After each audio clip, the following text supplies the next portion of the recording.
السادية والمازوخية شنو معناتهم؟ وشلون بدن؟ وليش اكو ناس تتخبل وتسوي مثل هيك شغلات؟ السادية باختصار هي المتعة بالتحكم وتعذيب الآخرين، وهي معناتها لا سامح الله اذا انت كنت شخص سادي فمعناته انه انت المتعة مالتك هي من تجيب شخص ثاني وتعذبه او تهينه او تتحكم به او تسوي اي شيء يؤذي الشخص المقابلك. تخيل انت هنا بهاي الافعال راح ترتاح وراح يجيك شعور بالرضا. ليش؟ مجرد بانه انت اذيت شخص ثاني، وهذا الشيء يسمونه سادية او سادي. تخيل بس انه انت تكون هيك بشر. والنوع الثاني اللي يقابل السادي هو المازوخية، والنانة الطامة الكبرى. ليش اقول على هذا النوع الطامة الكبرى؟ لانه صراحة دا اشوفه وايد حالات منتشرة من هذا النوع، وهو هذا النوع اللي يسمح للسادي انه يسوي افعاله القذرة اللي يستمتع بيها. المازوخية او المازوخي بكل اختصار معناها انت شخص ترتاح وتستمتع اذا شخص ثاني مارس التعذيب عليك. تخيل ترتاح وتستمتع اكثر اذا واحد هانك او تحكم بيك. اعوذ بالله. مصيبه يجيك شعور بانه انت راضي على نفسك اذا واحد يتحكم بيك وانت صرت له خاضع او مطيع، يعني يتحكم بيك مثل ما واحد يتحكم بالكلب مالته. الصراحه مجرد التفكير بهيك موضوع شيء جدا بشع.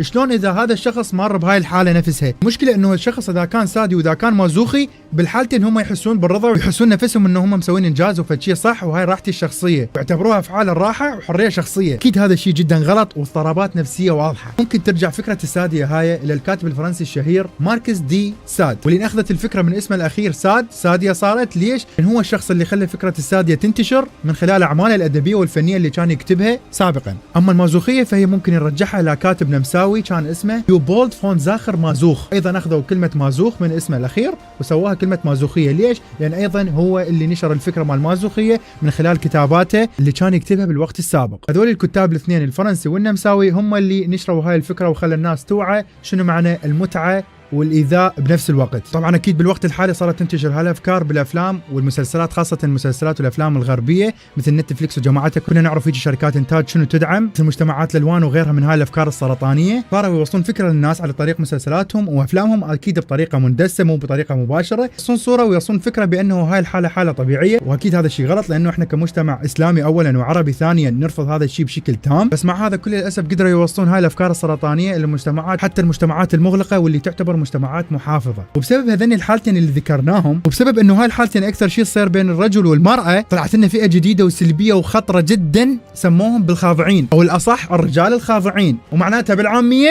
المطيعين. هذول النوع من الرجال اصلا حرام وغلط اقول عليهم رجال. المهم اسمعوا موضوعهم الذولي وانصدموا مثل ما انا انصدمت ورطموا على راسكم. الخاضعين او المطيعين مثل ما يسموها بالعاميه هم فئه من الرجال يخضعون للنساء.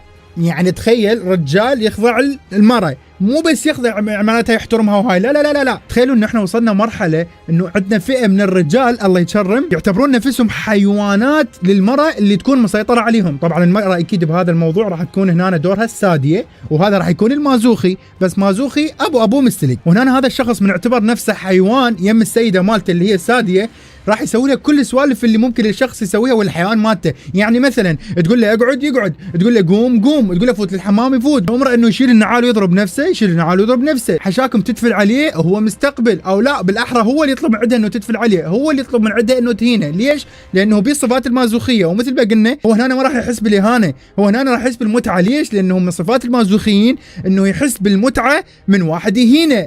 يا ساتر، انتم متخيلين وياي كميه القرف اللي قاعد احكي بيه؟ بس المشكله انه الموضوع مهم وصاير ينتشر ولازم يطلع واحد يحكي بيه. كل الشخصيتين يسوون سوالف قذره واثنيناتهم مستمتعين بطريقه غلط وطريقه سلبيه وطريقه مال واحد خبل وعنده اضطراب عقلي ونفسي ومنتهي اكسباير. والمشكله الاكبر انه اثنيناتهم مفتخرين بالشغلات اللي قاعد يسووها. والمشكله الاكبر من الكبيره بعد انه قاعد يروجون لافكارهم بطريقه مباشره وغير مباشره، وقاعد ينتشرون ويزيدون الناس اخبال فوق ما احنا الله اصلا مخبلنا. واعيد واكرر الحالتين اللي قاعد نحكي عليهم حالات سلبيه وخطيره. وبخصوص راي علماء النفس بهاي الحالتين اكدوا 100% انه هاي الحالتين تجي من اضطرابات عقليه ونفسيه. يعني اما الشخص يكون عنده خلل بعقله